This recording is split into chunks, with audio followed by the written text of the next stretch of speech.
জয় শ্রীকৃষ্ণ। প্রিয় দর্শক বন্ধুরা কেমন আছেন? আশা করছি ভালো আছেন এবং সুস্থ আছেন। দৈনিক রাশিফল এবং টোটকার ইউটিউব চ্যানেলের পক্ষ থেকে সকলকে অনেক স্বাগতম জানিয়ে আরও একটা বিশেষ ভিডিও নিয়ে চলে আসলাম। তো চলুন বন্ধুরা, আজকের ভিডিওর বিষয়বস্তুটি একটু বিস্তারিত জানবো। তার আগে বলে নিই, আমাদের এই চ্যানেলের মাধ্যমে গ্রহ সংক্রান্ত, রাশি সংক্রান্ত, বাস্তু টিপস, টোটকা এবং ইউটিউব এবং ভাইরাল কিছু ভিডিও কিন্তু শেয়ার করা হয়ে থাকে। তো এই ধরনের ভিডিওগুলি আপনারা পেতে চাইলে তো অবশ্যই আমাদের চ্যানেলটিকে সাবস্ক্রাইব করে বেল নোটিফিকেশনটি অন করে রাখবেন, যাতে আমাদের চ্যানেলটি ভিডিওগুলি সম্প্রচার করার সাথে সাথে আপনাদের কাছে পৌঁছে যায়। চলুন আজকের ভিডিওর বিষয়বস্তুটি কী আছে একবার দেখে নেব। ২০২৬ সালে লক্ষ্মী লাভ হতে চলেছে ৫টি রাশির জাতক জাতিকাদের। ২০২৬ সালে এই ৫ রাশি পাবে কিন্তু লক্ষ্মীর কৃপা, বাড়বে আয় সঞ্চয়। দেবী লক্ষ্মীর আশীর্বাদে এই ৫ রাশির জাতক জাতিকারাও কিন্তু আর্থিক লাভবান হবেন। দীর্ঘদিনের আর্থিক বাধা দূর হবে। এই ৫টি রাশির জাতক জাতিকাদের জন্য নিয়ে আসবে কিন্তু সৌভাগ্য। নতুন বছরটি কিন্তু হতে চলেছে অত্যন্ত গুরুত্বপূর্ণ এই রাশিগুলির জন্য। ২০২৬ যেহেতু শুরু হয়ে গেছে, এই বছর ৫টি রাশির জন্য নিয়ে আসছে সৌভাগ্য। জ্যোতিষশাস্ত্র অনুসারে ২০২৬ সালে গ্রহের অবস্থান তাদের সম্পদ, সম্মান এবং সফলতাও নতুন সুযোগ দেবে বলে মনে করা হয়।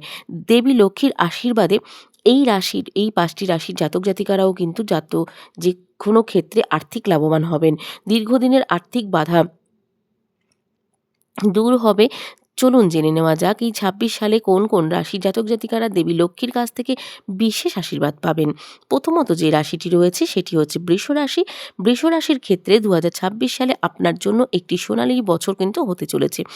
শুক্রর আশীর্বাদে আর্থিক অবস্থা শক্তিশালী হবে। পুরনো যে কোনো বিনিয়োগ থেকে লাভবান হবেন। নতুন চাকরি বা পদোন্নতির সুযোগ তৈরি করার সুযোগ রয়েছে। ব্যবসায়ীরা বড় চুক্তি বা নতুন ক্রেতা থেকে লাভবান হবেন।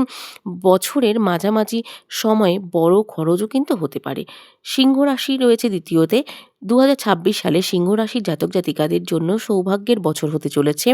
বৃহস্পতি এবং সূর্যের অনুকূল অবস্থানে আয় বাড়বে। কোনো কারণে আটকে থাকা টাকা আপনি ফেরত পেতে চলেছেন এবং চাকরিতে বেতন বৃদ্ধির যোগ রয়েছে। আয়ের উৎস বাড়বে এবং উৎস বাড়ার সম্ভাবনাও কিন্তু রয়েছে।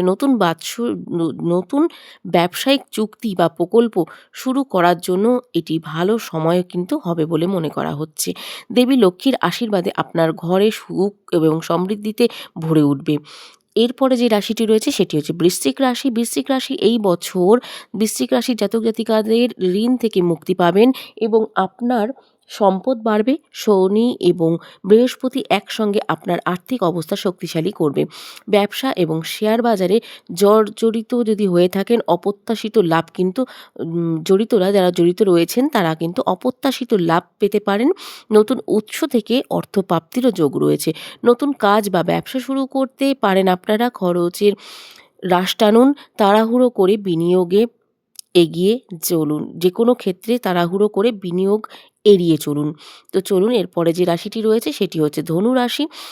ধনু রাশির ক্ষেত্রে দেবী লক্ষ্মীর কৃপা পাবেন। ২০২৬ সালে অমীমাংসিক কাজ সম্পন্ন হবে। আয়ের নতুন উৎস তৈরি হবে। চাকরি পরিবর্তনের সুযোগ পাবেন। ব্যবসায় অগ্রগতি হবে। বছরের শেষে মাসগুলি উল্লেখযোগ্য লাভ দেবে। সম্পর্কের ক্ষেত্রে উন্নতি হবে এবং পারিবারিক জীবনে আনন্দময় হয়ে উঠবে। ২০২৬ সালে আর্থিক অগ্রগতি হবে আপনার অত্যন্ত সুন্দর এবং অত্যন্ত ফলপ্রসূ। পাবেন মানসিক শান্তি। এরপরে যে রাশিটি রয়েছে ৫ নম্বর রাশি এবং শেষ রাশি সেটি হচ্ছে মীন রাশি। এই রাশির জন্য সৌভাগ্যের বছর হতে চলেছে ২০২৬টি। বৃহস্পতির শুভ দৃষ্টি আর্থিক সুযোগ তৈরি করে দেবে। আপনি পুরনো ঋণ থেকে মুক্তি পাবেন। আপনার সঞ্চয় বৃদ্ধির সুযোগ আসবে। বিনিয়োগ এবং সম্পত্তি সম্পর্কিত বিষয়ে লাভজনক হবে। বছরের মাঝামাঝি হঠাৎ করেই আয় বেড়ে যাবে। ২০২৬ সালে আপনার জীবনে অগ্রগতির বছর কিন্তু হয়ে উঠতে চলেছে বলেও মনে করা হচ্ছে জ্যোতিষশাস্ত্র অনুসারে। তো এই ছিল আজকের ভিডিওর বিষয়বস্তু। আজকের ভিডিওটি কেমন লাগলো অবশ্যই কমেন্টে জানাতে ভুলবেন না। প্রিয় দর্শক বন্ধুরা, ভালো থাকবেন, সুস্থ থাকবেন এবং সাবধানে থাকবেন। আবার নতুন ভিডিও নিয়ে আসা পর্যন্ত আমাদের চ্যানেলটির পাশে থাকবেন। চলুন আজকের মতন ভিডিওটি এখানে শেষ করছি। সকলে ভালো থাকবেন এবং সুস্থ থাকবেন।